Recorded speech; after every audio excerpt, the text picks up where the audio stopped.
2 brothers, 7 automatic rice pickers, and 1 bad falling out.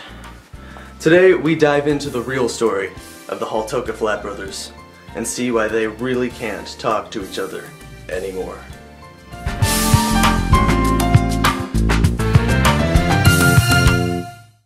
Thanks for coming in today, John. Of course, of course. Please have a seat here. Thank you. Yep. So, tell us, what happened on December 17th, 1992? Well, it was a rainy day. Man, that's all I remember about it was the rain. It was so rainy. So much rain. And my brother Derek, he was always he was a tall guy, you know. Always never knowing what to do with his hands. I remember one time he told me and my dad that he was gonna shoot the dog, but he didn't. It was funny. So that day, man, it was rainy.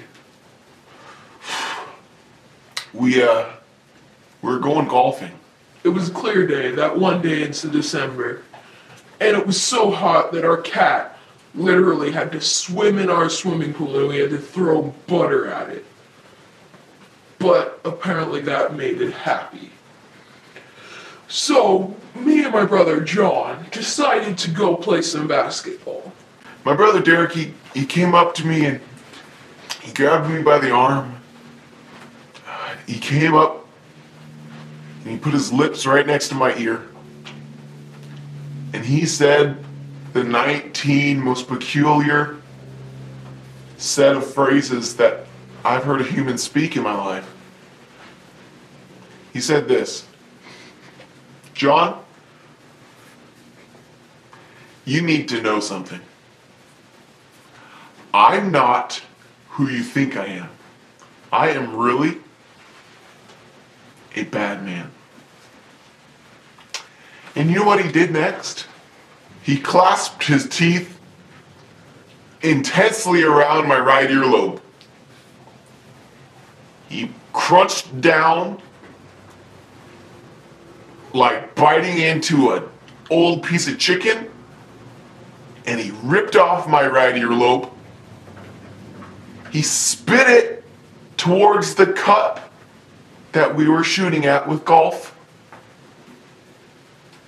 He made it in, and he yelled so smugly, "Hole in one." And as I was coming at the hoop with the basketball, my brother decided that it was football time, and he tackled me and bounced the basketball off my face, and and he ran off screaming touchdown. And I uttered the 29 most powerful and convicting words I could find to tell my brother. The words I'll never forget to this day. I said this to him: Derek, you are a man of your word. You need not come to my house, drink my water, or meet your nephew, because our relationship here is over now. And then I brought the basketball to the shooting range, where I just shot at it for most of the day. And so, the plot thickens.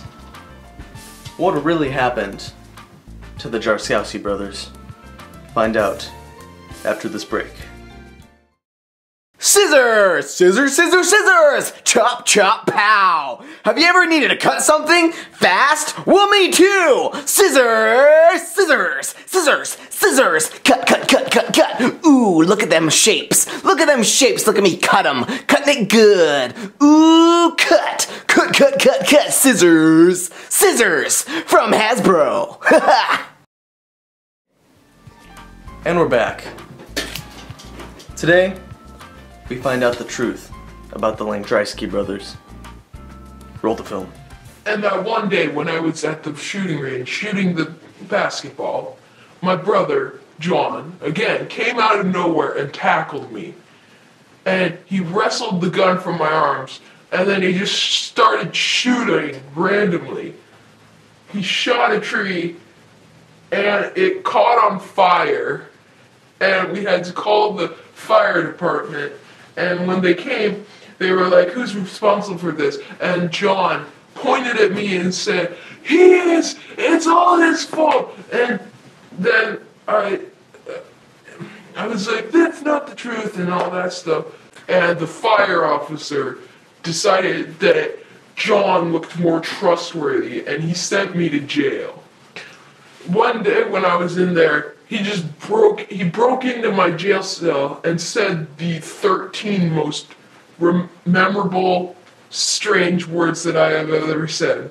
"My house is blue and green, and that is the meaning of life." Since that day, I never spoke to my brother. I sent him an email once, and I regretted it. I sent him the 9 most regretful words I could send to my brother.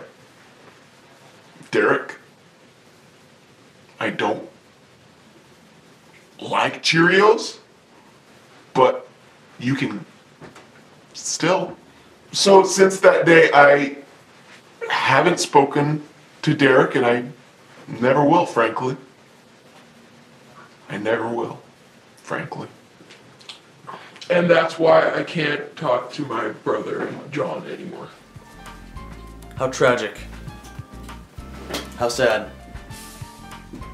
Let's hope none of this ever happens to us. Keep yourself safe. Tune in next week. We need you. Goodbye.